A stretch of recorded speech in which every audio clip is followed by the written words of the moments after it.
मिलितं येन तस्मै श्रीगुरवे नमः।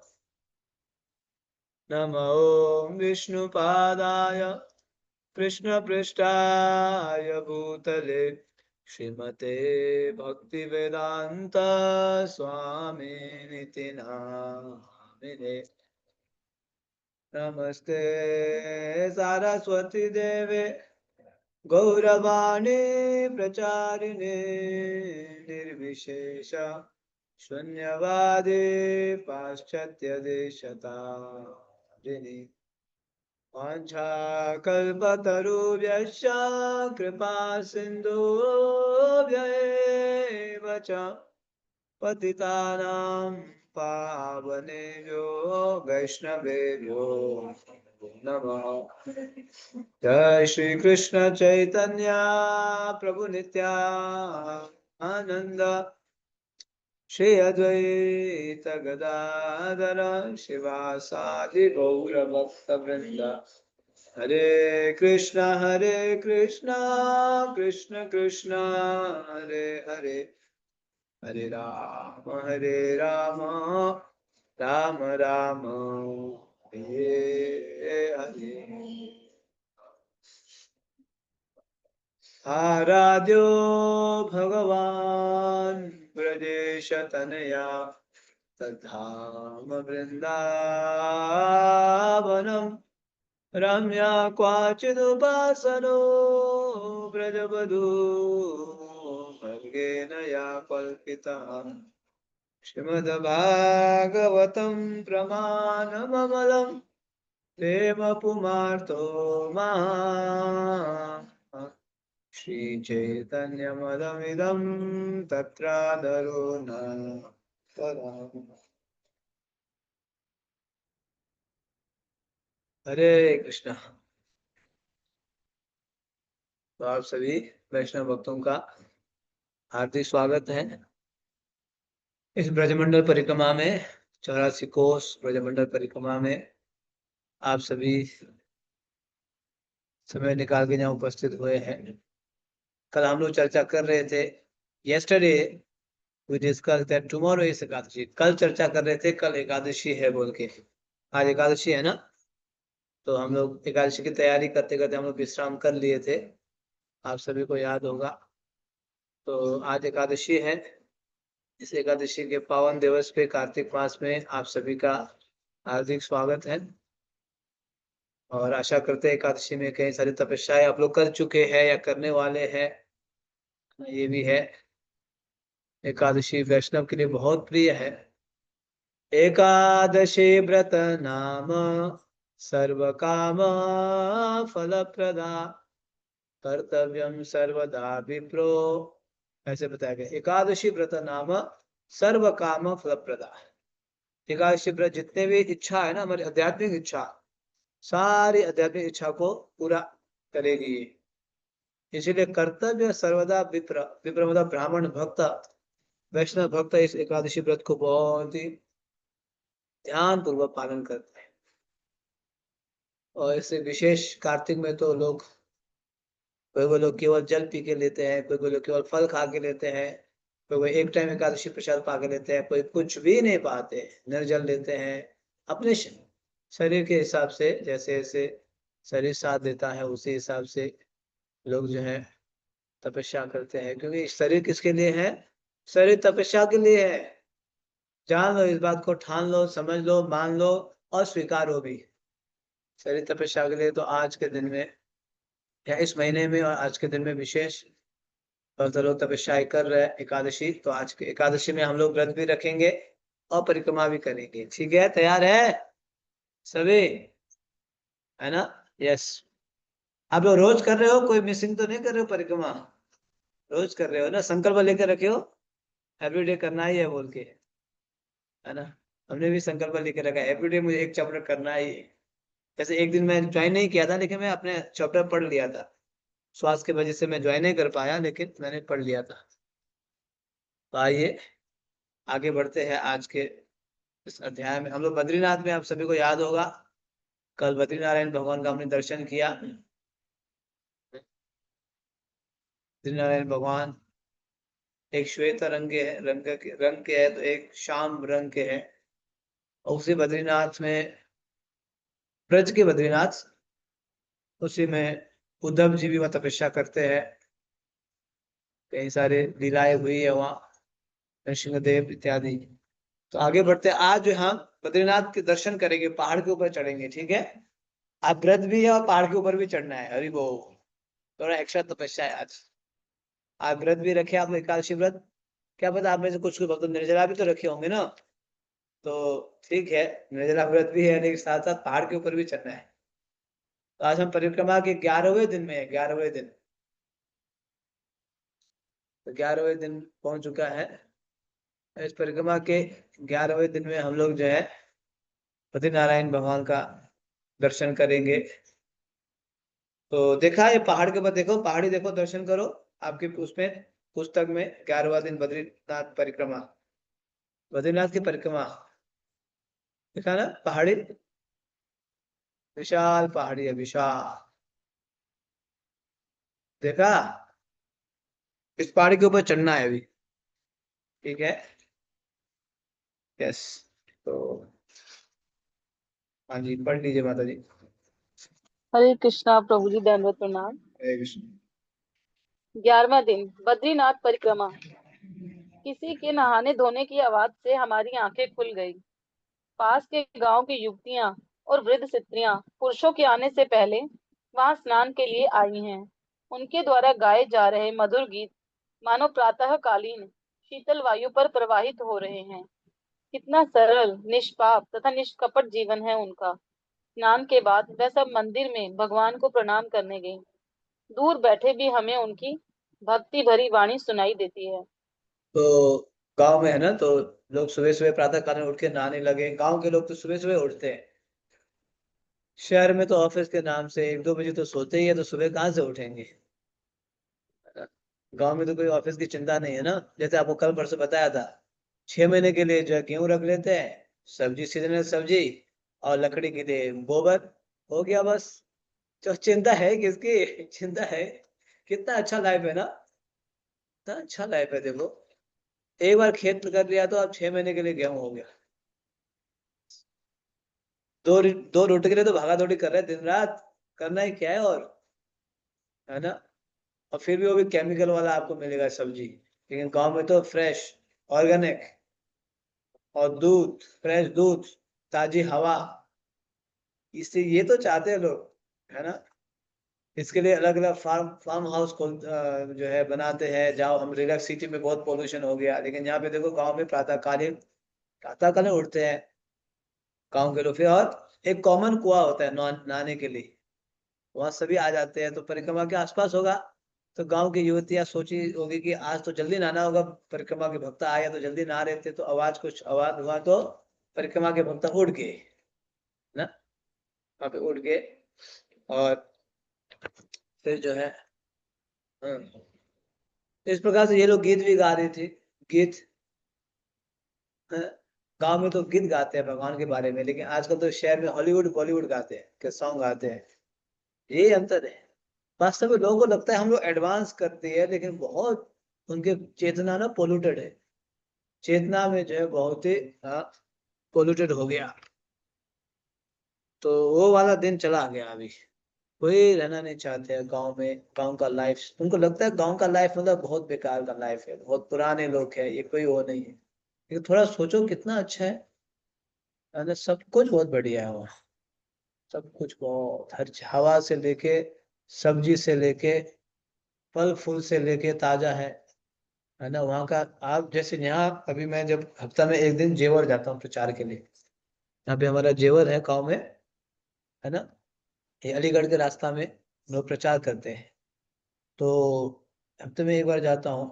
वहां जाता हूँ तो एक रात रुकता भी हूँ, प्रसाद वहीं पाता हूँ, रुकता हूँ, प्रचार करता हूँ। तो इतना अंतर होता है कि वहाँ का जो प्रसाद बहुत स्वादिष्ट होता है। वहाँ का जो रोटी है ना, जो वहाँ की जो रोटी जो भक्त लोग देते हैं, वो उसमें मिठास है, स्वीटनेस है। देखो कितना अंतर है। और आप इस समय वहां जाएंगे तो ठंड लगता है, बस धीरे धीरे नोएडा में प्रवेश करते पोल्यूशन है ना, तो गर्मी लगने लगती है। देखा। तो इस ये चीजें लोग नहीं देख पाते हैं। इसीलिए गांव की स्त्रियां स्नान कर रही है, मधुर गीत गा रही है। निष्कपट जीवन है उनका, निष्कपट जीवन। उनके जीवन में कोई कपट नहीं है, निष्कपट। ये अनुभव करने को मिला। यस, आगे बढ़िए। कुछ दिनों से प्रातः समय मंगल आरती समाप्त होने तक आकाश में सितारे अदृश्य हो रहे हैं। आदि बद्री में व्याप्त शांति तथा पर्वतों के शिखर से बहती वायु इस स्थान को एक आदर्श आध्यात्मिक स्वर्ग बनाती है। यहाँ यह समझना अत्यंत सरल हो जाता है कि विशाल प्रकृति के सामने हम कितने तुच्छ हैं। तो जब मंगला आरती करते हैं ना, तो ओपन ओपन फील्ड में करते हैं। तो सुबह 4:30 बजे आपको देखता है एक एक जो है तारे गिरते हुए, है ना, वो आपको दिखाई देता है। बहुत ही सुंदर दृश्य होता है। ये भी देखने को मिलता है। और पहाड़ है, बहुत विशाल पहाड़ है, तो वहां से हवा बह रही है। एक तो घोर जंगल है और पहाड़ है, तो पहाड़ से क्या बह रही है? बहुत ही सुंदर मधुर हवा, फ्रेश एयर, फ्रेश, है ना, नेचुरल फ्रेश एयर। तो ये भी जो है वहां से बह रही है बहुत ही बढ़िया से। तो ये जो है दृश्य वहां पे हो रहा है। आगे बढ़िए। मैं आज सुबह से गहन चिंतन कर रहा हूँ। प्रतीत होता है अन्य भक्त भी चिंतन मग्न हैं। भक्तों के साथ चर्चाओं में हमारे विचार सामने आते हैं और वैष्णवों के निकट संग में उन्हें उनके प्रश्नों के संतोषजनक उत्तर मिल जाते हैं।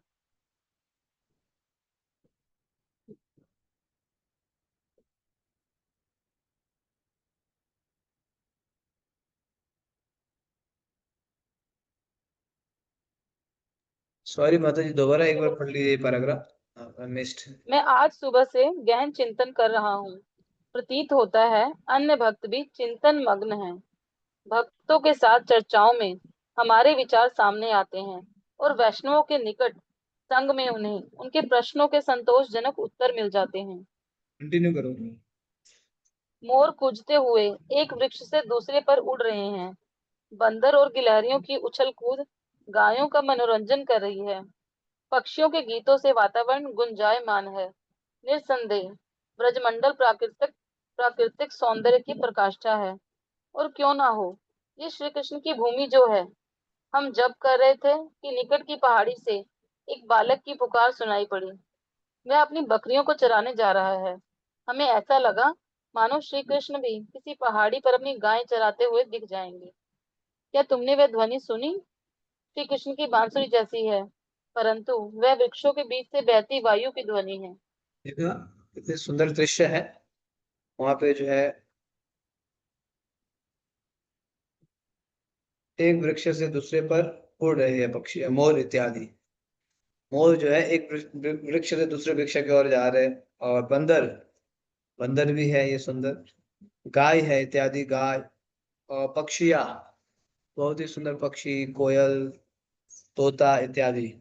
और बालक क्या कर रहे हैं वहां पे? बालक बकरी चराने के लिए जा रहे हैं। एक्चुअली जैसे आप लोग सुनते हैं, अधिकतर भगवान श्री कृष्ण गाय चराने के लिए जाते हैं, गाय, लेकिन भगवान ना बकरी भी चराते थे। बकरी और भैंस भी, ये भागवत में वर्णन आता है। बकरी और भैंस को भी चराते थे। तो ये दृश्य आज भी ब्रज में देखने को मिलता है। आज भी ब्रज में देखने को मिलता है। बहुत ही सुंदर दृश्य है। गाय, मोर, पक्षियाँ, बकरी इत्यादि इत्यादि। तो ये बालक वगैरह चराने के लिए ले जा रहे हैं। तो यहाँ पे महाराज देख रहे हैं कि क्या आप लोग सुना श्री कृष्ण की बांसुरी जैसी वही छवि जो श्री कृष्ण के समय था, वही छवि आज भी देखने को मिलता है। तो अभी ये लीला बताएंगे नर नारायण भगवान की। यस। एक दिन नंद महाराज के मन में अपने परिवार के साथ बद्रिका आश्रम तथा केदारनाथ की तीर्थ यात्रा करने की इच्छा हुई। कुछ वर्ष पूर्व उन्होंने भगवान नारायण से एक पुत्र की कामना की थी और श्री कृष्ण जन्म के पश्चात वे भगवान बद्री नारायण की पूजा करके आभार व्यक्त करना चाहते थे। परंतु श्री कृष्ण नहीं चाहते थे कि नंद महाराज या ब्रजवासी ब्रज छोड़कर कहीं जाएं। इसलिए वह उन सबको इस स्थान पर लाए और यहाँ की सब लीला स्थलियां एवं भगवान के पार्षदों के दर्शन कराए। आज हम भी ब्रजवासियों के चरण चिन्हों का अनुगमन करके उनमें से कुछ पवित्र स्थलों की यात्रा करेंगे। देखा आपने, नंदा यशोदा जैसे बुजुर्ग लोग है ना, उनकी इच्छा होती है हम धाम यात्रा करें, धाम यात्रा, है ना, 4 धाम यात्रा करे, तीर्थ यात्रा करे, गया काशी जाए, ऐसी इच्छा होती है। तो नंदा यशोदा भी, उनकी इच्छा होती है हम बद्रीनाथ जाएंगे, ऊपर पहाड़, ऊपर के हिमालय वाले बद्रीनाथ, बद्रीनाथ दर्शन के लिए जाना चाहते हैं। तो उनकी इच्छा रही ब्रजवासी के साथ। भगवान ने, नहीं नहीं, आपको जाने की जरूरत नहीं है, बद्रीनाथ हम यही प्रकट करा देंगे, यही बद्रीनाथ है, यही बद्री, आप यही दर्शन करो। तो भगवान ने सभी ब्रजवासियों को यहीं पे दर्शन करने के लिए बोला। नंद यशोदा ब्रजवासी ऊपर हिमालय के बद्रीनाथ के बजाय उन्होंने यहीं पे दर्शन किया। एक्चुअली अगर आपने वृंदावन का दर्शन किया, वृंदावन में निवास किया, मतलब सारे धाम वहीं पे है सारे, और कहीं जाने की जरूरत ही नहीं। Vrindavan is complete, complete. हमारे आचार्य देखो ना, षड गोस्वामी कहीं नहीं जाते थे वृंदावन छोड़ के, जाते थे। एक समय तीर्थों का राज कौन है? तीर्थराज प्रयागराज। प्रयागराज। तो तीर्थराज प्रयाग ने सभी तीर्थों को बुलाया, मीटिंग रखा, मीटिंग, मीटिंग रखा, सभी तीर्थ आइए, है ना। उसमें वाराणसी इत्यादि जितने भी तीर्थ हैं, रामेश्वरम, श्रीरंगम, जो भी है, सभी आओ तीर्थों को, सभी को मीटिंग बुलाया, कि वो हेड है प्रयागराज। तो मीटिंग के बाद उन्होंने नोटिस किया कि यहाँ पे वृंदावन तो आए नहीं मीटिंग में, है ना। तो फिर वृंदावन को स्पेशली फोन किया होगा, आप क्यों नहीं आए, आप क्यों एब्सेंट थे मीटिंग में, सारे तीर्थ आए थे, आप वृंदावन क्यों नहीं आए आप? तो वृंदावन धाम बोलते हैं, मैंने आपको तीर्थों का राज बनाया, मेरा राजा नहीं बनाया। मैंने जो है केवल तीर्थों का राजा बनाया, अपना राजा नहीं बनाया, है ना। समझ रहे हो? तो मतलब कहने का उद्देश्य ये है कि वृंदावन उस तीर्थ में नहीं, वृंदावन जो है तीर्थ नहीं, वृंदावन धाम है, धाम, विशेष धाम। इसलिए अगर आपने वृंदावन का दर्शन किया, वृंदावन का भाव लिया, वृंदावन में निवास किया, मतलब आप सारे धाम कवर कर लिए, सारे तीर्थ, सब कुछ है वृंदावन में। बद्री, केदार, गंगा, यमुना, सब। गंगा है या नहीं? गंगा है? जी नहीं है? प्रभु। मानसी गंगा आपने दर्शन किया ना, मानसी गंगा, याद है? जी। ऐसे वर्णन आता है वो मानसी गंगा जो है, ऐसे बताया गया, नो ऑफेंस, गंगा से भी कहीं पवित्र बताया, कहीं गुना पवित्र है मानसी गंगा, ऐसे बताया गया। तो इसलिए वृंदावन धाम का दर्शन मतलब सब कुछ है। वृंदावन धाम में निवास मतलब आप सच में कहीं जाने की जरूरत ही नहीं, जरूरत नहीं। ठीक है, हमारे गौड़िया वैष्णव होने के कारण मायापुर अभिन्न है वृंदावन से, गौरांग मार्ग की विशेष कृपा तो चले जाते हैं, जगन्नाथपुरी भी हमारे आराध्य देव है, बोल के चले जाते हैं, है ना। अन्यथा जो है हमारे सब कुछ वृंदावन में, सब कुछ। तो इसीलिए नंदा यशोदा को मना कर दिया, आप ऊपर मत जाओ, हिमालय में यही मैं बद्रीनाथ को प्रकट करा देता हूँ। यस। नर नारायण पर्वत।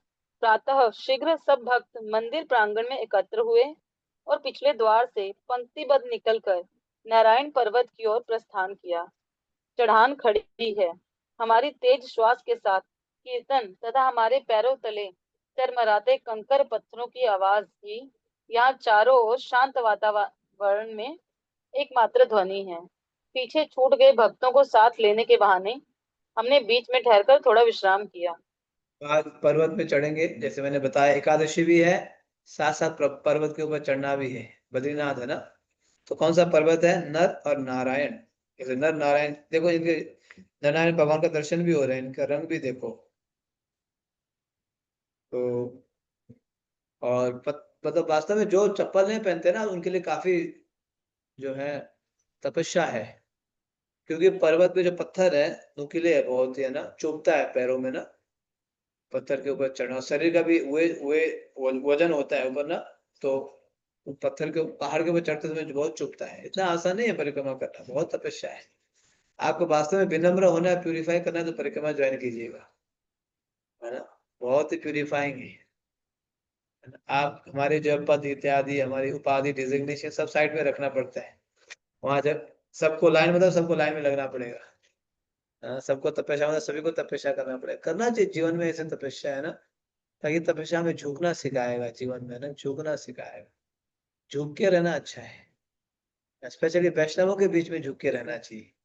इनके बीच में, वैष्णवों के बीच में, अन्य लोगों के बीच में नहीं, वैष्णवों के बीच में हमें झुक के रहना, छोटा बन के रहना चाहिए वैष्णवों के बीच में।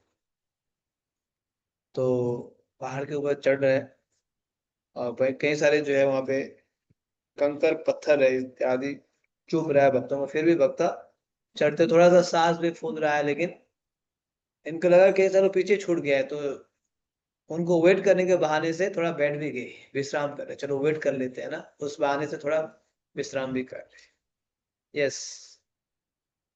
पर्वत के ऊपर पहुंचकर हम कुछ दूरी चले। वहां का प्राकृतिक सौंदर्य प्रशंसनीय है। तत्पश्चात हम घाटी की दूसरी ओर उतर आए। हमारे सम्मुख है नर पर्वत। हमें लगता था कि पर्वत चढ़ना कठिन कार्य है, परंतु पर्वत से उतरना उससे भी अधिक दुष्कर है। न केवल ढलान का खतरा, अपितु हमें स्वयं को चट्टानों के फिसलने तथा कटीली झाड़ियों से भी बचाना होगा। नर नारायण ऋषि की इस तपोभूमि में तपस्या का आनंद ले रहे भक्तों की दृढ़ता देखकर मैं विस्मित रह गया। चाहे बच्चे हों या वृद्ध, उच्च स्वर में कीर्तन करते हुए सब आगे बढ़ रहे हैं। निर्संदेह आदि बद्री का पर्वत हिमालय के बद्रीनाथ से कहीं छोटा है, परंतु कई बार ऐसा अनुभव होता है मानो हम वास्तव में उन ऊंचे पर्वतों पर चढ़ रहे हैं। अभी हम लोग जो है नर पर्वत में है, बद्रीनाथ में, आदि बद्री में, विशाल घोर जंगल में। तो भक्त लोग चढ़ तो गए, अब उतरते समय उनको लग रहा था बहुत आसानी से उतर जाएंगे, लेकिन उतरना भी इतना आसान नहीं था, क्योंकि एक तो पत्थर, और दूसरा थोड़ा शरीर को बैलेंस भी रखना पड़ेगा, थोड़ा सा भी अगर स्पीड बढ़ गया ना गिर जाएंगे पूरा, पूरा गिर जाए, हाथ पैर टूट जाएगा। तो जितना चढ़ना मुश्किल था उतना उतरना भी मुश्किल है, बहुत अपने आप को ना ब्रेक लगाते हुए कंट्रोल करते हुए उतरना पड़ता था। तो इसीलिए भक्त लोग जो है धीरे से उतर रहे वहां से, लेकिन दृश्य बहुत ही सुंदर, बहुत ही सुंदर छवि, हरा भरा, ताजी हवा, ब्रिज में, नर पर्वत में। तो नर पर्वत का दर्शन करते हुए भक्त लोग, तो कीर्तन पार्टी भी अब आगे पीछे हो गई थोड़ा सा, क्योंकि थोड़ा सा भी वो जो मतलब स्मूथ रास्ता नहीं है ना, पहाड़ी है, तो थोड़ा ऊपर नीचे हो गया, आगे पीछे हो गई। वो साइकिल तो अभी जा नहीं पाएगी, जो ब्रजमंडल में साइकिल चलती है वो तो अभी नहीं जा पा रही है, लेकिन भक्त लोग करतार लेके धीरे धीरे कीर्तन करते हुए आगे बढ़ रहे हैं। वैसे इकट्ठा पंक्ति में नहीं चल पा रहे, थोड़ा आगे पीछे हो गए। तो आइए अभी हम लक्ष्मण झूला इत्यादि का दर्शन करेंगे। लक्ष्मण झूला। कुछ देर बाद नीचे झुककर झांकने पर हमें लक्ष्मण झूला दिखाई पड़ा। इस पर लाल ध्वजा लहरा रही है। दो पर्वतों के बीच स्थित इस स्थान पर लक्ष्मण ने तप किया था। हमने उनके सुंदर मुस्कुराते श्री विग्रह के दर्शन किए और थोड़ा विश्राम किया। यहाँ का दृश्य मनोरम है और एक ही दृष्टि में हमें आदि बद्री के आसपास स्थित अनेक महत्वपूर्ण स्थान दिखाई पड़े। जैसे आप हरिद्वार से आगे जाते हो तो ऋषिकेश में लक्ष्मण झूला है ना, राम झूला, लक्ष्मण झूला, जी, आप जानते हैं ना, आप जानकी लोग जो झूला। गए हैं, है ना। तो इसी तरह यहाँ पे भी तो राम झूला, लक्ष्मण झूला है। दो पर्वत में, नर और नारायण पर्वत के बीच में झूला है, यहाँ पे लक्ष्मण जी तपस्या किए थे। देखो बहुत ही सुंदर विग्रह है लक्ष्मण जी का, धनुष बाण लेके। लक्ष्मण जी भगवान के बहुत विशेष सेवक है, प्रभु राम के विशेष सेवक।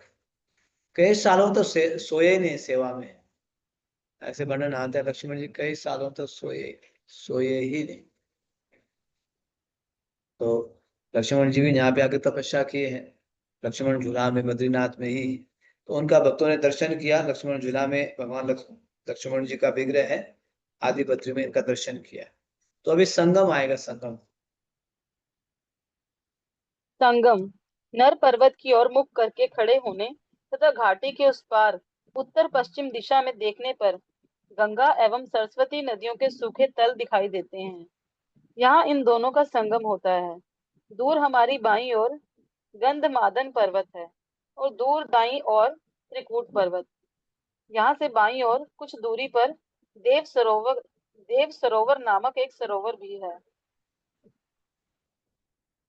तो यहाँ जो है संगम किसका है, गंगा और सरस्वती। गंगा यमुना सरस्वती होता है ना, तो यहाँ गंगा एवं सरस्वती। वैसे अभी जो है आज के दिन में सरस्वती का दर्शन नहीं होता है। इवन आप वहां पे भी जाएंगे प्रयागराज में, त्रिवेणी संगम है ना, प्रयाग त्रिवेणी, आप सुना होगा त्रिवेणी जी संगम। जी जी। तो गंगा और यमुना जी तो आती है, और बताया सरस्वती नीचे से बहती है, नीचे से अदृश्य के रूप में। तो अभी कलयुग में सरस्वती मैया लगभग दृश्य हो चुकी है, तो वहां त्रिवेणी में भी गंगा यमुना का दर्शन होता है। आप क्लियरली देख सकते हो। गंगा का जल जो है बहुत सफेद ही है, सफेद है। यमुना का जल डार्क है या नहीं, है ना। जी। गंगा का जल सफेद है, यमुना का डार्क है। वो आप देख सकते हैं, आप क्लियरली वहाँ। आप त्रिवेणी संगम में जाएंगे ना, कुंभ मेला में आप गए होंगे, तो आपने देखा होगा, है ना। तो लेकिन सरस्वती जो अदृश्य है, तो यहाँ पे भी ऐसे नीचे से संगम, मतलब पानी तो नहीं है लेकिन नीचे से ज्वाइन हो रही है। ये भी वहां पे, इस स्थान पे हम लोग पहुंचते हैं। यस। गर्ग संहिता के अनुसार एक समय वन में विचरण एवं वार्तालाप करते हुए राधा कृष्ण देव सरोवर पर आए और इसके किनारे बैठ गए।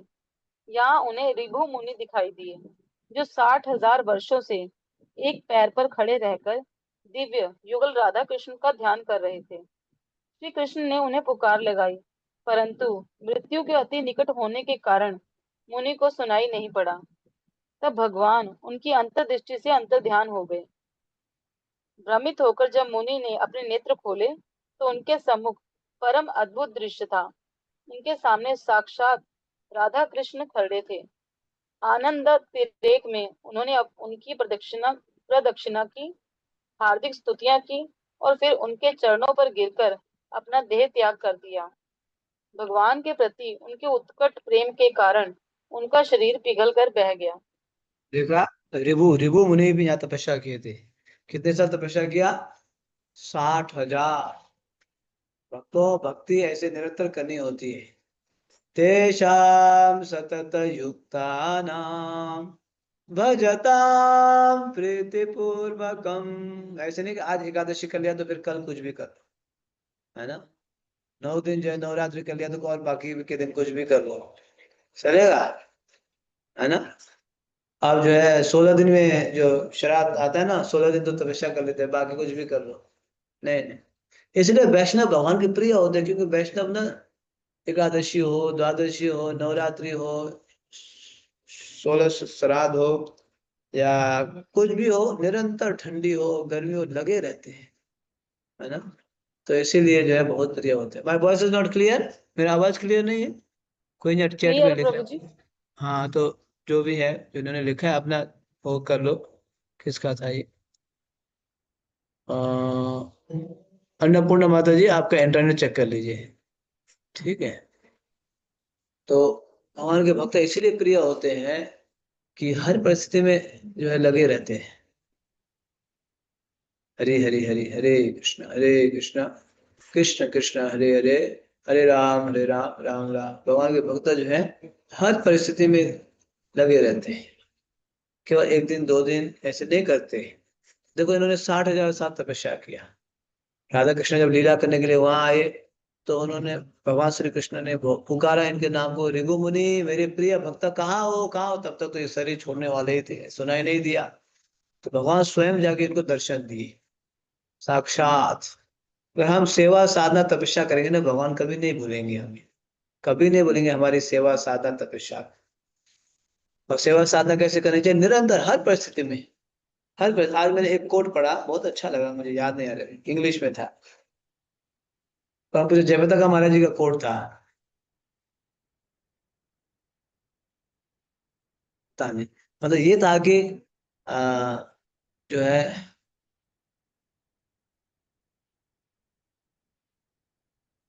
वहाँ हृदय में आ रहा है, बाहर निकल नहीं रहे ना, कि सुख में भी ज्यादा, ज्यादा सुखी हो, इंग्लिश में था, मुझे टाइम याद है। ज्यादा सुख में भी भगवान को भूलना नहीं, है ना। ज्यादा सुख है तो भूल जाते हैं ना। और ज्यादा दुख में भी भगवान को ब्लेम नहीं करना है ना। दोनों परिस्थिति में भगवान को याद करना है। ज्यादा ज्यादा सुख हैप्पीनेस में भगवान को भूल जाते हैं, अपने परिवार के साथ रहते हैं फिर भगवान को भूल जाते हैं। और दुख में फिर क्या करने लगते हैं? भगवान को ब्लेम करने लगते हैं, हाँ। सुख में भगवान को भूलते हैं और दुख में भगवान को ब्लेम करते हैं, हाँ। ऐसे नहीं करना है भक्तों को। सुख में भी भगवान को याद करना है, दुख में भी याद करना है, ना ही सुख में भूलना है ना ही दुख में ब्लेम करना है। आज ही मैंने ये कोट पढ़ा, बहुत अच्छा लगा ब्रो। इंग्लिश में तो और अच्छा होता, मैं आपको पढ़ के सुनाता। किसी को मिला है तो शेयर कर देना, पर मुझे जयप्रताप का महाराज जी के कोट में मैंने पढ़ा, आज बहुत ही अच्छा था। तो इसी प्रकार निरंतर साधना करनी होती है। आगे बढ़िए। लक्ष्मण झूला के निकट बनी सीढ़ियों से हम नीचे उतरे और सूखी नदी के किनारे से त्रिकूट पर्वत की ओर चलने लगे। घनी हरियाली तथा शीतल स्वच्छ वायु हमें काल एवं स्थान से परे ले आई। भक्तिन ओल्गा अपने उद्गार कहती है, मुझे पर्वत अच्छे लगते हैं और ये पर्वत तो विशेष हैं क्योंकि ये श्री कृष्ण से संबंधित हैं। इससे इनका आकर्षण और अधिक बढ़ जाता है। दुर्भाग्य कहिए कि मैं इन वनों में भ्रमण एवं जप करते हुए अधिक समय नहीं बिता सकती।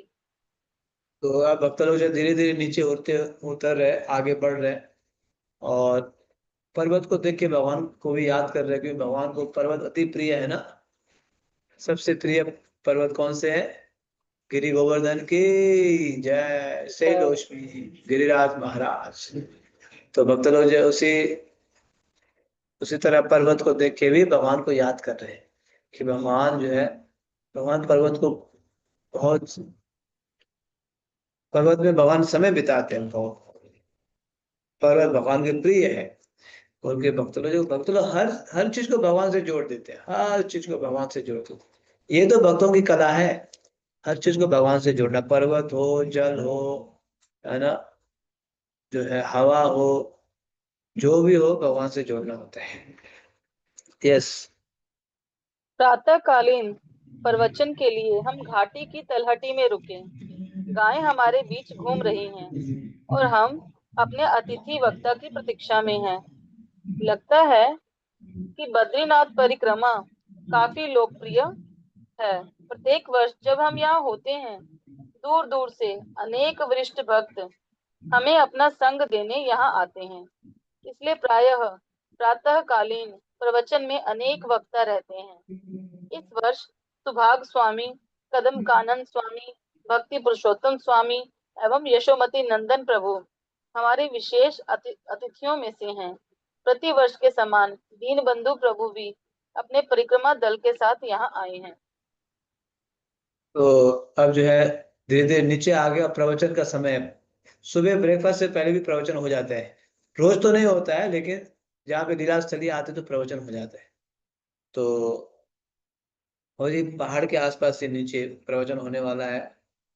सब वक्ता बैठ गया, स्पेशली यहाँ पे आज के दिन में कई सारे वरिष्ठ वक्ता आते हैं, देखा, जिनका जिनका नाम लिया सब दूसरे पिक्चर में है। देखो दूसरे पेज में देखो, कदम्बा कानन महाराज जो हाथ ऐसे कर रहे हैं, है ना, चश्मा पहन के, जो गोरे हैं, वो कदम्बा कानन महाराज है। उनके बाद जो माइक पकड़ के रखे, ये यशोमती नंदन प्रभु है, प्रभुपाद के शिष्य है।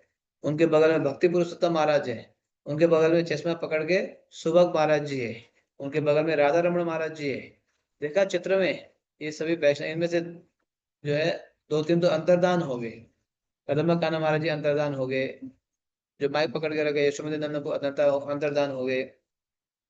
बीच में दीनबंधु प्रभु भी है। दीनबंधु उधर देख रहे हैं, उनका देखने के लिए दीनबंधु प्रभु जो है उधर पेड़ की ओर देख रहे हैं। ये सभी भक्त आए हुए हैं, कितने सारे वरिष्ठ भक्त हैं, सबसे कथा सुनने को मिलेगा। क्योंकि दीनबंधु प्रभु जो है अपने परिक्रमा को मंदिर से ले जाते हैं, सुबह ले जाते हैं, शाम को वापस लेके आते हैं, स्पेशली फॉरेनर्स रहते हैं। तो आज के दिन जैसे एक दिन और हमारे साथ मिल गए थे, याद है कहाँ मिल गए थे? मधुबन में। मधुबन में भी हमारे साथ थे, आज बद्रीनाथ में भी हमारे साथ उनकी यात्रा आके मिल गई है। हम्म। यस, दीनबंधु प्रभु भी है। यस, आगे बढ़िए। प्रायः बद्रीनाथ परिक्रमा के दिन राम एकादशी पड़ती है। इस रमा वर्ष रमा भी यही, रमा रमा प्रभु यहाँ पर राम लिखा हुआ है, रमा रमा एकादशी एकादशी। पड़ती है। इस राम लिखा वर्ष है, भी यही हुआ। जी प्रभु जी, राम लिखा हुआ। ये रमा एकादशी है। इस वर्ष भी हाँ। यही हुआ। इस दिन हम चलने में कम समय तथा भगवान के विषय में श्रवण कीर्तन में अधिक समय बिताते हैं। उपवास दो शब्दों से मिलकर बना है। उप अर्थात निकट तथा वास अर्थात रहना। इस प्रकार उपवास का अर्थ हुआ भगवान के निकट रहना। उपवास चाहे अन्न से हो या जल से, शारीरिक मांगों की ओर कम ध्यान देना उपवास का आंशिक अर्थ होता है। उपवास का वास्तविक उद्देश्य है भक्तों के संग में श्रवण कीर्तन करके श्री कृष्ण के निकट आना। भगवान श्रवण कीर्तन द्वारा स्वयं को उजागर करते हैं और तब हम उनका स्मरण करके उनके निकट वास एवं उनके संग का आस्वादन कर सकते हैं। इसके लिए बद्रीनाथ अत्यंत अनुकूल स्थल है। तो जैसे आपको प्रातः सुबह सुबह बताया ही है, आज रमा एकादशी है। एकादशी व्रत भी है, साथ साथ चलना भी है। तो इसलिए उसको बोलते हैं उपवास। उपवास, उप मतलब पास में, पास मतलब रहना। तो उपवास मतलब पास में रहना। किनके पास में रहना? सोशल मीडिया के पास में नहीं रहना है, भगवान के पास में रहना है। है ना? भगवान के पास, भगवान के नाम के पास, भगवान के विग्रह के पास, भगवान की कथा के पास। ऐसे ने व्रत तो रखा है और दिन भर जो है हॉलीवुड बॉलीवुड में लगे हैं, तो व्रत का क्या फायदा हुआ? बताइए जी। केवल भूखे रहना है व्रत नहीं है। ऐसे बताया गया कई सारे पक्षी है दिन भर दिन रात खाते नहीं। वन में जो है कई सारे पक्षी है दिन रात खाते नहीं, पता है? हवा पी के भी रह सकते हैं, ऐसे पक्षी है सच में। तो क्या उनका उपवास हो गया? तो ये मत सोचो उपवास मतलब केवल नहीं खाना भूखे रहना है उपवास नहीं, हमारी चेतना को भगवान में लगाना या अपने आप को भगवान के पास निवास रखना। उपवास, उप मतलब पास में, पास मतलब रहना भगवान के पास, मतलब नाम जप करना, कथा सुनना, सेवाएं करना, इसको बोलते हैं उपवास। जैसे आज के दिन में आपने किया होगा ना, किया है या केवल भूखे रहे या शास्त्र अध्ययन भी किया? शास्त्र अध्ययन, कथा सुनो, शास्त्र पढ़ो, अधिक जप करो। ये दुनिया की चीज ना आपको और चंचल कराएगा। वैसे हम चंचल है और दुनियादारी को देखेंगे तो और चंचल, क्योंकि वो सब चंचल चंचल लोग है ना? सब धन के लिए कर रहे हैं, सब धन के लिए बेच रहे हैं अपने आप को, है ना? उसमें नहीं लगना है, हमें क्या करना है? सात्विक होके, धार्मिक होके, कृष्ण भावना भावित होके रहना है। समझ पा रहे हो? इस प्रकार से उपवास अधिक करना है, ये शरीर उपवास के लिए ही है। आगे बढ़िए। एक समय श्रील नारद मुनि बैकुंठ गए। वहां उन्होंने लक्ष्मी जी को श्री नारायण की सेवा करते देखा। भगवान समस्त प्रकार के ऐश्वर्यों का आनंद ले रहे थे। विचार करके नारद मुनि ने कहा, भगवान, मैं जब भी आता हूँ यही दृश्य देखता हूँ। आप शैया पर विश्राम कर रहे होते हैं और लक्ष्मी जी आपके आपके चरण कमलों की सेवा में होती हैं। जब मैं विश्व भर में आपकी महिमाओं का प्रसार करने जाता हूँ तो लोग मुझसे पूछते हैं कि आप क्या कर रहे हैं, तो मैं उन्हें यही उत्तर देता हूँ, आप लेटे हैं और लक्ष्मी जी आपकी सेवा कर रही हैं। आगे भी पढ़ लो। हे भगवान, आपके लिए अपने ऐश्वर्य का उपभोग करना सर्वथा उचित है। आप पूर्ण पुरुषोत्तम भगवान हैं, परंतु मैं इसलिए चिंतित रहता हूँ कि सामान्य लोग आपकी शिक्षाओं तथा कार्यों दोनों का पालन करते हैं। आपके कार्यों को सुनकर लोगों को वही करने की प्रेरणा मिलेगी। वे यही भ्रामक निष्कर्ष निकालेंगे कि जीवन का उद्देश्य भोग करना है। यद्यपि आपने ब्रह्मा जी को पहला आदेश तपस्या करने का दिया था, परंतु आपकी लीलाओं में कहीं तप दिखाई नहीं देता। सामान्य लोग महाजनों का अनुगमन करते हैं। इसलिए हे भगवान, मेरे विचार में यदि आप तपस्या करके ये आदर्श स्थापित करें कि मनुष्य जीवन का लक्ष्य भोग नहीं आत्म साक्षात्कार है, तो वह अधिक उचित रहेगा। आपका अनुगमन करके लोग शुद्ध होंगे। तो तो देखो अभी जो है नर नारायण भगवान ये बद्री का आश्रम में क्यों तपस्या कर रहे हैं आपको पता चल जाएगा। मैंने बताया था ना, बाद में आएगा। यहाँ भगवान भी आके तपस्या कर रहे हैं, क्यों? क्योंकि नारद मुनि तो पूरे, नारद मुनि के लिए कहीं भी वीजा पासपोर्ट की जरूरत नहीं है, है ना? जैसे हमें यहाँ से अमेरिका जाना है तो वीजा पासपोर्ट चाहिए, अमेरिका से दूसरे देश जाना है वीजा पासपोर्ट चाहिए। वीजा पासपोर्ट में तो एंट्री नहीं मिलेगा। जैसे अभी हम लोग काजाकिस्तान गए, मंगोलिया गए, कोरिया में हम एयरपोर्ट तक ही गए क्योंकि कोरिया का हमें वीजा ही नहीं मिला। तो हमें कोरिया में एयरपोर्ट तक ही होगी, एयरपोर्ट में एक रात रहे, एयरपोर्ट से भी हम इंडिया आ गए क्योंकि एक वीजा मिला ही नहीं, तो एंट्री नहीं मिला। नारद मुनि को ऐसे नहीं, नारद मुनि कहीं भी जा सकते हैं। तो फिर नारद मुनि भगवान को बोले, भगवान मैं पूरे विश्व में भ्रमण करता हूँ, लोग मुझे पूछते हैं तुम्हारे लक्ष्मी नारायण भगवान क्या करते हैं। मैं ये बोलता हूँ भगवान तो है ना शैया पे लेटे हुए हैं और लक्ष्मी मैया चरण दबाती है। तो लोग मुझे बोलते हैं तुम्हारे भैया भगवान हमेशा लेटे हुए रहते हैं और कुछ नहीं करते। हमेशा सोए हुए रहते हैं क्या तुम्हारे भगवान? तो भगवान मुझे लोग ऐसे बोलते हैं। आपके लिए तो लेटे रहना, ये सेवा स्वीकार करना उचित है, लेकिन लोगों के लिए कैसे बताऊं मैं, है ना? लोगों के लिए कैसा है कि महाजन ये न गतश्च पंथा, जो बड़े लोग जैसे करेंगे वैसे नीचे के लोग भी करेंगे। तो आप महाजन है, आप सबसे बड़े हैं, भगवान है, तो भगवान मैं लोगों को क्या बताऊं? तो आप अगर तपस्या करते तो मैं लोगों को बताता, मेरे भगवान तपस्या भी करते हैं। ऐसे नारद मुनि बोले। भगवान बोले ठीक है, तुम बोले तो मैं तपस्या भी कर दूंगा। देखो भगवान, हालांकि उनके लिए तपस्या की जरूरत नहीं है, तो भगवान देखो क्या करते हैं। यस। भगवान नारायण ने नारद मुनि के प्रस्ताव को गंभीरता पूर्वक सुना और उनका निवेदन स्वीकार कर लिया।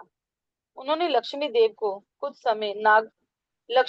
को कुछ समय नागलोक में रहने का सुझाव दिया और उनकी अनुपस्थिति में तपस्या के लिए उचित स्थान खोजने लगे। सामान्यतः पर्वत, गुफाएं एवं वन के एकांत में तपस्या की जाती है। ये विचार करके वे बद्रिका आश्रम आए और यहाँ के प्राकृतिक सौंदर्य को देखकर अत्यंत प्रसन्न हुए। पूर्व काल में ये स्थान केदार खंड नाम से जाना जाता था। तपस्या के लिए ये स्थान उन्हें अत्यधिक भाया, परंतु पहले से ही कोई वहां रह रहा था। तो देखा आपने सुना, अब भगवान स्वयं नारायण तपस्या के लिए आ गए। देखा लोगों को जो है सिखाने के लिए कई चीजें करना पड़ता है बड़े लोगों को। हालांकि भगवान के लिए तपस्या जरूरत नहीं है, लेकिन नारद मुनि ने सुझाव दिया तो भगवान ने इसको गंभीरता से लिया। हाँ, लोग मेरे कार्यकलाप को देख के सीखेंगे तो लोग तपस्या करेंगे। देखा, ऐसे वरिष्ठ लोगों को जो है, बड़े लोगों को अपने आचरण से सिखाना होता है ना। यद्यत आचरते श्रेष्ठ, यद्यत आचरते श्रेष्ठ तत्तदेव तरोजना, अपने आचरण से सिखाना होता है। तो भगवान ने लक्ष्मी देवी को अकेले नहीं रखे, नाग लोक में भेज दिए। अब भगवान तपस्या करें तो घोर जंगल चाहिए होता है, तो ढूंढते ढूंढते उनको यहाँ पहुंचे बद्रिका आश्रम में। अच्छा लगा ये स्थान। तो ये स्थान को पहले बोला जाता था केदार खंड। भगवान यहाँ आके तपस्या करने लगे। आगे सुनिएगा, बहुत सुंदर लीला है यहाँ पे क्या हुआ है। यस। भगवान भगवान शिव एवं पार्वती देवी वहां रहकर तपस्या कर रहे थे। प्रतिदिन प्रातः वे तप्त कुंड में जाते और वहां के गर्म झरनों में स्नान करते। ब्रजधाम में तपस्या कुंड का जल शीतल है, परंतु हिमालय में गर्म है। तो देखा, अब नर नारायण सॉरी नारायण भगवान तपस्या के लिए आए, तो यहाँ ऑलरेडी शिव शिव जी और पार्वती तपस्या कर ही रहे थे। ऑलरेडी ऑक्यूपाइड है ये स्पॉट, जो ऑलरेडी ऑक्यूपाइड था। ये लोग वहाँ तपस्या करते, फिर तब तक कुंड में जाके स्नान करते, है ना। ये सब चल रहा था। अब इस प्लेस स्पॉट तो खाली नहीं है, क्या किया जाए। तो सुनो। यस। एक दिन उन्हें वहां रोता हुआ एक छोटा सुंदर शिशु दिखाई दिया। पार्वती तुरंत आकर्षित हो स्नेह से भर गई। वह उस बालक को उठाकर उसकी देखभाल करना चाहती थी, परंतु शिवजी के मन में संदेह था। उन्होंने पार्वती को चेतावनी दी कि उस बालक को हाथ न लगाए। उन्हें उस बालक के साथ आने वाली कठिनाइयों का भान हो रहा था, परंतु वात्सल्य भावनाओं से भरी पार्वती नहीं मानी और शिशु को घर लाने के बाद बिस्तर पर सुलाकर शिवजी के साथ स्नान करने चली गई। कंटिन्यू करो। तप्त कुंड में स्नान करके जब वे दोनों घर पहुंचे तो भीतर से द्वार बंद देखकर विस्मित रह गए। इतना ही नहीं, बिस्तर पर वे उस शिशु को छोड़कर गए थे, अब वहां भगवान नारायण लेटे थे। मुस्कुराते हुए भगवान ने बताया कि उन्हें वह स्थान बहुत अच्छा लगा और वह वहां रहकर तप करना चाहते हैं। उन्होंने शिव पार्वती से कोई अन्य स्थान खोजने के लिए कहा। शिवजी ने पार्वती को उनकी बात ना सुनने के लिए डांटा। तब शिवजी वहां से केदारनाथ चले आए। केदारनाथ भी हिमालय में ही स्थित है। कल हम ब्रज केदारनाथ जाएंगे। तो नारायण भगवान ने जगह हड़प लिया। ये भी एक तरीका है ना, हड़पने की तरीका, है ना। ये हड़पने जो अभी गांव में हड़पते हैं ना, गांव में जमीन हड़पते सुनने को आता है, तो ये परंपरा पहले से ही है। भगवान ने स्वयं हड़प लिया। देखो, शिव जी और पार्वती पहले से तपस्या कर रहे थे, भगवान शिशु बन गए। उनको पता था माताओं का जो है शिशुओं के प्रति स्नेह रहता है। शिव जी तो मना कर रहे थे, पार्वती हाथ मत लगाओ, हाथ मत लगाओ। जैसे बलि महाराज के उसमें भी, यज्ञ में भी वामन देव आए थे, तो शुक्राचार्य बोल रहे थे, बलि महाराज ये बालक साधारण बालक नहीं है, इसको जो है आप एंट्री मत दो। भगवान ऐसे हमेशा छलिया, उनका नाम एक है छलिया, छलिया, है ना। तो अब यहाँ पे भी बालक बन गए, है ना। तो मैया ने उठा ही लिया, उठा बालक को ले गए अपने अपने रूम में, अपने बेड पे रख दिया, अपने घर पे कमरे में प्राइवेट रूम में। उसका स्नान के लिए चले गए दोनों शिव पार्वती। स्नान करके आए तो जो है अब भगवान बन गए वहां पे। बालक जो है अब हो गया ये स्थान मेरा बन गया, आप लोग दूसरा स्थान ढूंढ लो, जाओ जाओ आप लोग यहाँ से हट जाओ। हम्म, पता है ऐसे ही परंपरा चलती है ना। और दूसरा स्थान ढूंढ लो जी, ये तो हो गया मेरे लिए, क्या करें। शिव जी को देखा, मैंने बोला था ना कि बालक को स्पर्श मत करो, तुम मानती नहीं हो, सुनते कहाँ हो, है ना। माताएं हट ले जाते ना तो फिर काम बिगड़ता है ना। तो देखो अब जो है इस प्रकार से उन्होंने जो है इस स्थान को अपना जगह बना दिया। स्वयं नारायण जो है यहाँ तपस्या करने के लिए आए। यस। इसी बीच लक्ष्मी देवी वैकुंठ लौट आईं, परंतु उनके प्रिय नारायण श्री नारायण वहां नहीं थे। चिंतित हो वे पूरे ब्रह्मांड में उन्हें खोजने लगी। अंततः वह केदार खंड आई। वहां नारायण को तपस्या करते देखकर लक्ष्मी जी के मन में उनकी सेवा की तीव्र इच्छा हुई, परंतु वे क्या करें, उन्हें समझ नहीं आया। श्री नारायण तपस्वी के रूप में थे और लक्ष्मी जी पितृ रूप में। तब उन्होंने बद्री के वृक्ष बनकर भगवान को छाया दी। यहीं से बद्री नारायण नाम की उत्पत्ति हुई। तो देखा बद्री ब्रज नारायण, एक मिनट रुको। बद्री नारायण समझ गए ना, बद्री मतलब स्वयं लक्ष्मी जी है। हाँ, बद्री मतलब लक्ष्मी जी।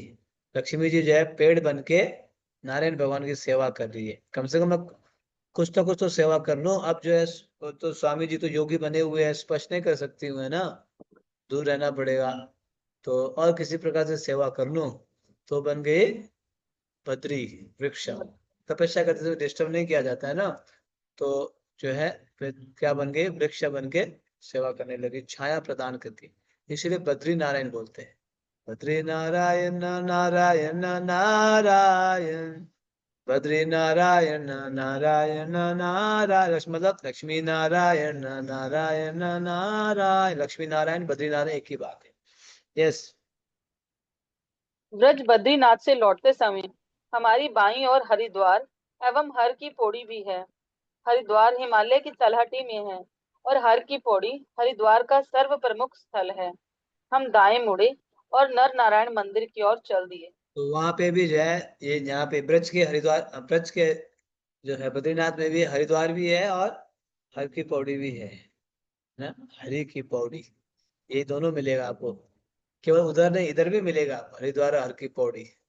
तो ये सब दर्शन करते हुए हमारे भक्त लोग लक्ष्मी नारायण की कथा सुना, किस प्रकार से नारायण भगवान यहाँ तपस्या के लिए आए, शिव जी और पार्वती को छल दिया उन्होंने, और किस प्रकार लक्ष्मी जी जो है बद्री के रूप में सेवा कर रही है। ओके। योग माया मंदिर शॉर्ट चैप्टर है, बस योग खत्म होने माया वाला है। हाँ जी। योग माया मंदिर। नर नारायण मंदिर जाने से पहले हमारा अंतिम पड़ाव हुआ योग माया मंदिर। योग माया को दंडवत प्रणाम करके हमने उनसे आश्रय की याचना की, जिससे हम सेवा द्वारा श्री कृष्ण को पूर्ण संतुष्ट कर सकें।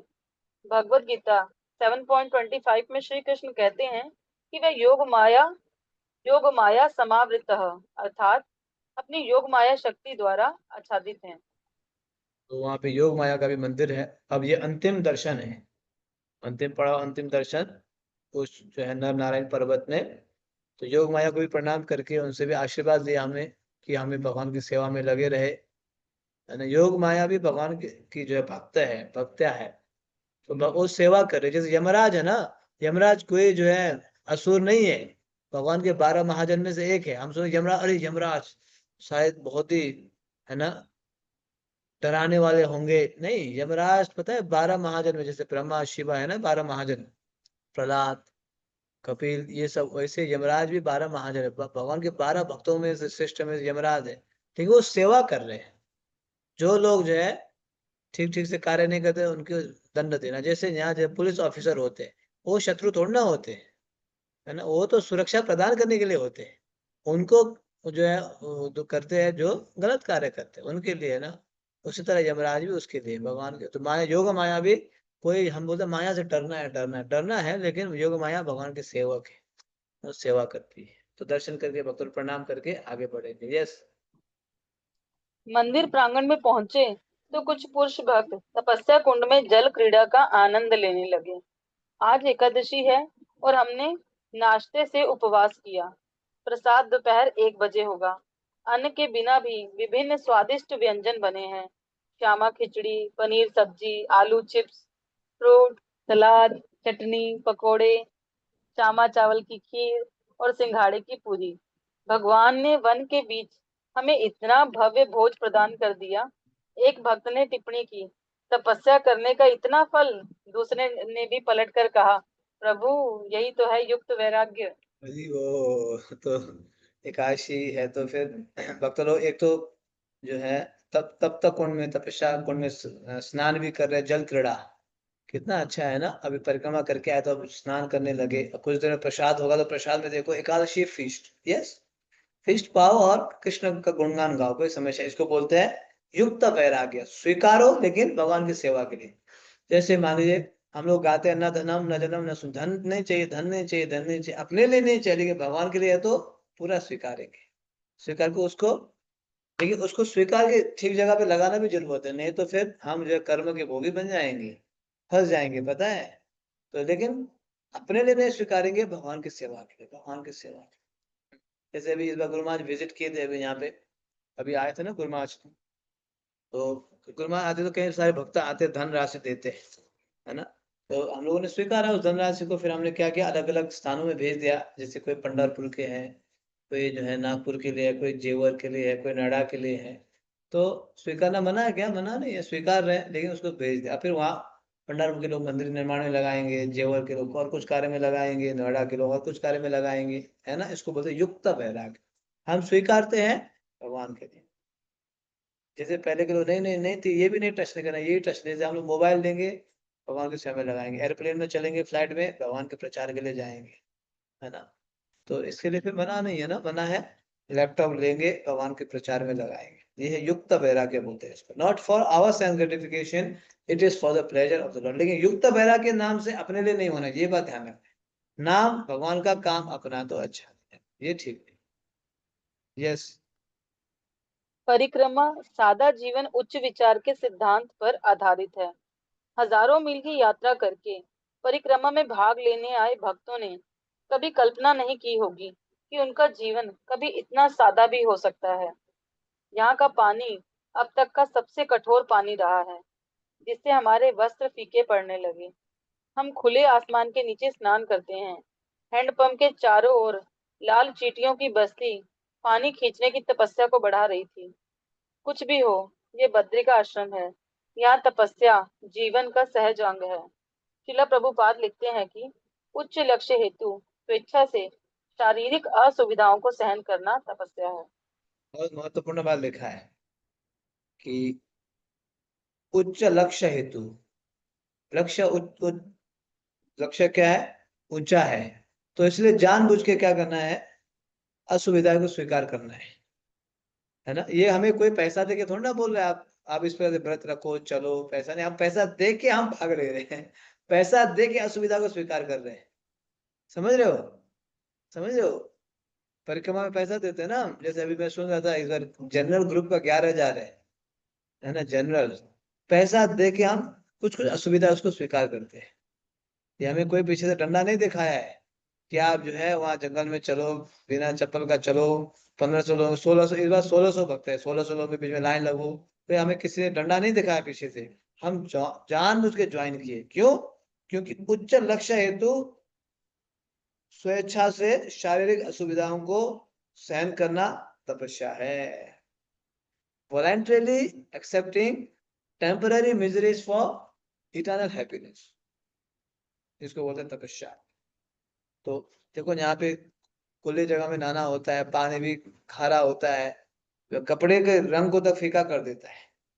और परिक्रमा कैसा है? सादा जीवन, उच्च विचार, simple living, high I thinking, thinking. ये विचार होना चाहिए।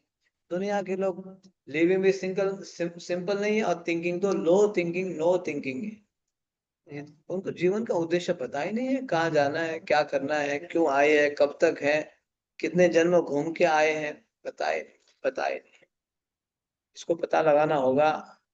इसीलिए हमें ये जो है स्वतः जानबूझ के इस प्रकार की तपस्या को स्वीकारना होगा। यस। चतुर्भुज दास कहते हैं, घर पर मेरा जीवन आरामदायक है। मैं सदैव बिस्तर पर सोता हूँ, बिना जूतों के बाहर नहीं निकलता तथा अपने प्रियजनों से घिरा रहता हूँ। यहाँ परिक्रमा पर कोई सुविधा नहीं है, परंतु फिर भी इतना आनंद है। एक अन्य भक्त ने कहा, मेरा भी यही अनुभव है। परिक्रमा पर आने से पहले मैंने कभी नहीं सोचा था कि मैं दो जोड़ी कपड़ों में रह सकता हूँ तथा एक बाल्टी पानी में स्नान कर सकता हूँ। अब मैं समझा कि ठंडे पानी में नहाने से कोई मरता नहीं है और कठोर भूमि पर भी अच्छी नींद आ सकती है। परिक्रमा पर यह सब इसलिए संभव होता है क्योंकि उस समय हमारा मन शारीरिक सुविधाओं से अनासक्त तथा भक्तिमय कार्यों से आसक्त रहता है। तीसरे भक्त ने कहा, वैदिक भारत का सिद्धांत था सादा जीवन उच्च विचार। परिक्रमा पर हमें पूरी तरह इसका पालन करने का अवसर मिलता है। मेरे विचार में जो लोग इस सिद्धांत के अनुयायी हैं, उन्हें अवश्य परिक्रमा का अनुभव लेना चाहिए। इस वक्त लोग अपने अपने अनुभव शेयर कर रहे हैं, देश विदेश के होते हैं ना, भारत से भी देश विदेश। उनके घर में तो कई सारी सुविधा होता है ना, नौकर चाकर, गाड़ी मकान, है ना, सब कुछ। वो बोले मैं चलते समय जो बिना जूता का चलता ही नहीं था, गाड़ी में चलता था हमेशा, है ना, सब कुछ टेबल पे आ जाता था। लेकिन मुझे पता नहीं था कि मैं इतना सिंपल भी रह पाऊंगा। एक वक्त बोले मुझे पता नहीं था मैं दो जोड़ी कपड़े कपड़े में रह पाऊंगा, एक बाल्टी में नहा लूंगा। होता है, होता है ना। लाइफ को जैसे मोल करेंगे ना, जैसे आप डालेंगे वैसे होता है ना, वैसे ही होगा। हम में से कितने लोग पहले देखो 7 बजे 8 बजे उठते थे, आपको पता था आप रोज 4 बजे उठ पाएंगे बोल के, लेकिन जैसे आपने आदत डाल दिया, होता है, होता है, सब कुछ होता है। पहले आप लोग कितना मॉल्स में जाते थे, मॉल में, ये पार्क में, ये शो में, ये सिनेमा हॉल में नहीं जाते थे? सच सच बताओ, झूठ मत बोलो, है ना। लेकिन अब भक्ति में लग गए तो ये छूट गया ना, संभावना है या नहीं? और भी कहीं से छोड़ना है, अभी तो कुछ ही चीज छूटा है, और भी कई चीजें छोड़ना है ना। ये तो अभी कुछ ही चीजें छूटा है, लेकिन संभावना है, ये बात बता रहा हूँ। और तो लोग बोले "को हमें तो पता ही नहीं था इतने चीजें हम छोड़ पाएंगे"। होता है, ये है तपस्या भगवान की प्राप्ति के लिए। ये तस्वीर में देख रहे हो, ये भक्त लोग नाच रहे हैं माता है।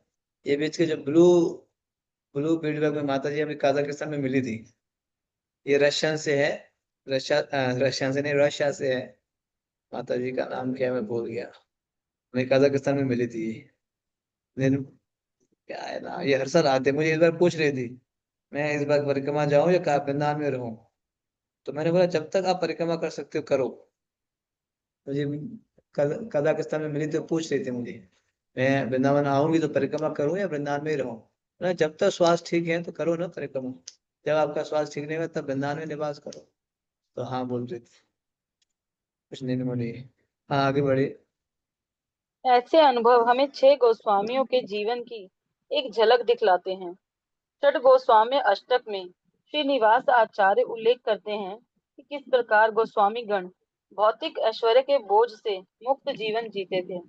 वे सदैव श्री कृष्ण के प्रति गोपियों के दिव्य प्रेम रूपी सागर में निमग्न रहते हैं और उस सागर की तरंगों में निरंतर बार बार गोते लगाते। उनके निर्देशों का पालन करके हम उनकी उपस्थिति का अनुभव कर सकते हैं और कदाचित किसी दिन उस प्रेमामृत सागर की एक बूंद का रसास्वादन भी कर सकते हैं। यस, तो ये हमारे षड गोस्वामी ने ऐसे सिखाया ना, त्याक्त्वा तूर्णम शेष मंडल पतिम श्रेणीम सदा तुच्छव। सब चीज त्याग दिया उन्होंने, अपने सुख सुविधा उपाधि। कोई जमींदार के पुत्र थे तो कोई जो है मुख्यमंत्री प्रधानमंत्री के पद में थे, सब स्वीकार छोड़ के वृंदावन में तुच्छवत नम्र कौपीन कंठास, तो कौपीन धारण करके बहुत ही सरलता से रहे। ये जीवन अपनाना है भक्तों, ये जीवन अपनाना है। धीरे धीरे इस जीवन में आना है, इस चेतना में आने हमें। दुनिया का झलक कुछ क्षण के लिए, चमक धमक झलक सब छोड़ के जाना है। ठीक है, कृष्ण की सेवा के लिए स्वीकारो, जीवन यापन करने के लिए स्वीकारो, लेकिन ये इस स्तर पे धीरे धीरे पहुंचना होगा। तो ये भी याद दिलाया हमारे आचार्य किस प्रकार से रहते थे, एक पेड़ से एक पेड़ में एक दिन मांग के खाते थे। हालांकि इतने क्वालिफाई थे फिर भी उनका जीवन शैली इस प्रकार से चलता था। यस। हम उनके चरण चिन्हों का यथासंभव अनुगमन करने के लिए आज के पावन अवसर का लाभ उठाते हैं। संकीर्तन यज्ञ कलयुग का सर्व प्रमुख यज्ञ है। हम अपनी शारीरिक मांगों को इसलिए भूले हैं जिससे हम मधुर कीर्तन, कथा, ग्रंथों तथा भगवत चर्चाओं रूपी सागर में गोते लगा सकें। इस प्रकार हम धीरे धीरे श्री कृष्ण की ओर बढ़ते जाएंगे। और भी पढ़ ली कंप्लीट। पूरे दिन परिक्रमा के दौरान बच्चों ने भजनों का अभ्यास किया। तपस्या कुंड के तट पर संध्याकालीन कार्यक्रम के पश्चात हम उनकी प्रस्तुति सुनने की प्रतीक्षा कर रहे हैं। कल की तरह आज भी आकाश सितारों से सजा है। बच्चों की पवित्रता आकर्षक है। कुछ भक्तों ने देर रात तक भजन गाकर वातावरण को भक्तिमय बनाए रखा। तो इस प्रकार से देखा हमारे हम लोग भी जो हमारे आचार्यों को अनुगमन कर रहे हैं, following their footsteps, simple living, high thinking. तो ये सब करते हुए आज धीरे धीरे संध्या होने जा रहा है, हो रहा है। तो बच्चों ने क्या किया, भजनों का अभ्यास किया और फिर सभी जब इत्यादि करने लगे, धीरे धीरे विश्राम करके आज की परिक्रमा यहीं पे समापन हो जाती है। ये देखो बद्रीनाथ में स्थित जो मंदिर, हिमालय ऊपर ना, ऊपर ऊपर जो हिमालय में स्थित बद्रीनाथ का। हरे कृष्णा कृष्ण कृष्ण हरे हरे, हरे राम राम राम हरे हरे। ब्रजमंडल परिक्रमा के जय, परिक्रमाकारे भक्त वृंद की जय, रमा एकादशी महामहोत्सव के जय, कार्तिक मास की जय, निताय गौर प्रेमानंदे हरि हरि बोल। ये ध्यान रखना भक्तों, आज एकादशी हो गया तो कल रेस्ट नहीं चलेगा। भक्ति में रेस्ट है नहीं, है ना, रेस्ट नहीं है। यस, दो भक्तों का कुछ प्रश्न है। दीपक वर्मा प्रभु। हरे कृष्णा प्रभु, दंडवत प्रणाम। हरे कृष्ण। तो ये दो क्वेश्चन है। पहला तो ये है कि कार्तिक के अलावा भी 84 कोस परिक्रमा होती रहती है साल में कि नहीं? कार्तिक के अलावा तो 84 कोस कम ही होता है। भक्त लोग यात्रा ले जाते हैं, यात्रा जाता है, परिक्रमा तो नहीं होती, यात्रा ले जाते हैं। तो उस मतलब वो 30 दिन की होती है कि शॉर्ट पीरियड की वैसे नहीं होती होता है? है वैसे। 30 दिन का नहीं आप होता। अपने आप एक दिन दो दिन जाते हैं फिर लौट के आते हैं, इतना ही होता अच्छा, मतलब अगर ये दिव्य अनुभव करना है तो कार्तिक में ही जाना पड़ेगा 30 है। दिन के लिए। हाँ, ये अरेंजमेंट है ना, बहुत बड़ा ठीक है। अरेंजमेंट होता है, ये छोटा मोटा थोड़ा ना है। जी जी जी जी। ठीक है। और हरे कृष्णा। हरे बस कृष्ण। प्रभु, धन्यवाद। आरती शर्मा माता जी चंडीगढ़ से। हरे कृष्णा प्रभु जी, please accept my humble obeisance. हरे कृष्ण। प्रभु जी पहले तो थैंक यू। सुबह महाराज जब भी बोलते हैं ना कि आओ वृंदावन आओ, 2 दिन से महाराज ऐसा बोल रहे हैं, तो ये ब्रज मंडल परिक्रमा बुक पढ़ के 15 दिनों से 11 दिनों से ऐसे ही लग रहा है कि हम ब्रज मंडल में ही है मानसिक रूप से। थैंक यू सो मच प्रभु जी। प्रभु हरे जी कृष्ण। मेरा प्रश्न ये था कि यहाँ पे योग माया का वर्णन हुआ तो मेरे दिमाग में एकदम से ऐसे ख्याल आया कि जो सुभद्रा मैया है क्या वही योग माया है, और हाँ। क्या दुर्गा देवी और सुभद्रा मैया और योग माया में डिफरेंस है? बहुत अच्छा प्रश्न है। एक होता है योग माया, दूसरा होता है महामाया। दो माया है, योग माया और महामाया। इवन भगवान को भी माया अटैक करती है। भगवान को माया, कौन सी माया अटैक करती है, कौन बता सकते हैं? कोई बता सकते हैं भगवान को कौन सी माया अटैक करती है? हाँ, सुनीति माता जी, सुनीति माता जी बोलना चाह रही है। बोलो बोलो जल्दी फटाफट। हाँ। प्रभु जी, मैं नहीं महामाया। हाँ माया, यस। योग माया जो है हम जीव को अटैक करते हैं, महामाया भगवान के साथ। इसे तो भगवान भूल जाते हैं ना, वो भगवान है बोल के। मतलब वो उस पर गई माया नहीं, हमारे जैसे माया नहीं, उनको महामाया मतलब भुला देती है माया, लीला के लिए। हम लोगों को योग माया। तो ये जो भगवान के जो सुभद्रा इत्यादि ये महामाया में आते हैं, और दुर्गा देवी जो है योग माया में आती है। ठीक है। ठीक है, तो आप लोग एकादशी व्रत भी रखे हैं, परिक्रमा में थक भी गए होंगे, आज पहाड़ के ऊपर चढ़ के आए हैं, टाइम पे विश्राम कर लो। कल भी तो चलना है। कल जो है आप बद्रीनाथ से कहाँ जाएंगे? केदारनाथ जाएंगे ना, केदारनाथ है ना। तो कल की भी तो परिक्रमा है, केदारनाथ भी तो आगे ऊपर पहाड़ के ऊपर चढ़ना है। ठीक है। तो कल फिर हम लोग कंटिन्यू, अच्छा फेस्टिवल भी आ रहे हैं, दीपावली इत्यादि, लेकिन हमारा क्लास तो कंटिन्यू होगा। लोग तो आते हैं जाते हैं, लेकिन हम लोग तो चलते रहते हैं। कई लोग आते हैं कुछ देर रहते हैं, 2-4 दिन रहेंगे चले जाएंगे। तो चलता रहेगा। धैर्य होके कथा प्रवचन सुना इतना आसान थोड़ा ना है। लोगों को ज्यादा घूम घाम अच्छा लगता है, नाच गान घूम घाम चटक मटक अच्छा लगता है। ये सब चीजें इस प्रकार से धैर्य पूर्वक बैठ के सुनना, चर्चा करना, दोनों जो है सतोगुणी में हो नहीं पाता है लोगों से। तो हमारा तो कंटिन्यू रहेगा ये भी एक संकल्प लेके रखे तो ये चलता रहेगा। ठीक है। हरे कृष्णा, शिल प्रभुपाद की जय, निताय को प्रेमानंदे, हरि हरि बोल।